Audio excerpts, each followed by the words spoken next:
faktor geografis tanah terhadap status gizi. Anggota kelompok. Malnutrisi.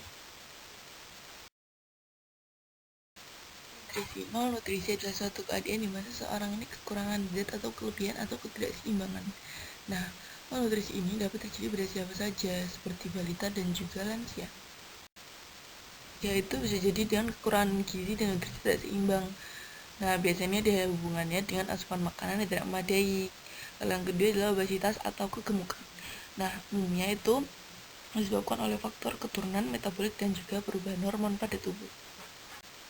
Gejala malnutrisi, nah contohnya seperti berat badan di bawah normal, lemah atau lelahnya yang terus-menerus, mudah kedinginan, dan juga penyusutan otot atau atrofi.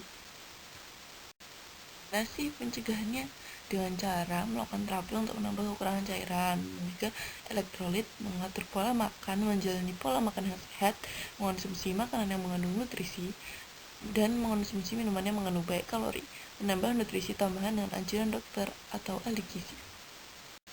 Pengaruh faktor geografis tanah terhadap status gizi. Pemahaman tentang fungsi tanah sebagai penyedia nutrisi bagi tanaman, sehingga produksi yang dicapai tanaman tergantung pada kemampuan tanah dalam penyediaan nutrisi ini. Bumi yang secara fisik berfungsi untuk tempat tumbuhnya berkembang perkaran, penopang tegak tumbuhnya tanaman dan menyuplai kebutuhan air dan udara secara kimiawi. Nah, berfungsi sebagai gudang dan menyuplai hara atau nutrisi organik dan anorganik, dan secara biologis berfungsi sebagai habitat biodata. Bagi tanaman yang ketiganya secara integral mampu menunjang produktivitas tanah yang menghasilkan biomas dan produksi baik tanaman pangan, obat-obatan, industri, perkebunan maupun kehutanan. Nah, masalah gizi kurang dan buruk dipengaruhi langsung oleh faktor konsumsi pangan dan penyakit infeksi, secara tidak langsung dipengaruhi oleh salah satu ketersediaan pangan. Nah, kekurangan gizi akan berdampak pada tingginya angka kematian ibu, bayi, dan balita, serta rendahnya umur harapan hidup. Selain itu, dampak kekurangan gizi adalah juga pada rendahnya partisipasi sekolah, rendahnya pendidikan, serta lambatnya pertumbuhan ekonomi. Penelitian ini secara deskriptif memberikan gambaran bahwa ada perbedaan status gizi pada ibu hamil, bayi, dan balita di daerah pesisir dan pegunungan. Pada status gizi bayi dan balita di daerah pesisir didominasi oleh status gizi kurus, diikuti normal dan obesitas. Sedangkan pada pegunungan didapatkan cenderungan normal diikuti kurus dan obesitas.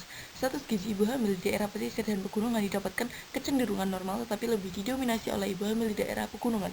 Sedangkan pada ibu hamil yang kurus hampir berimbang dan obesitas didominasi ibu hamil di daerah pesisir. Sekian dari kelompok kami. Terima kasih.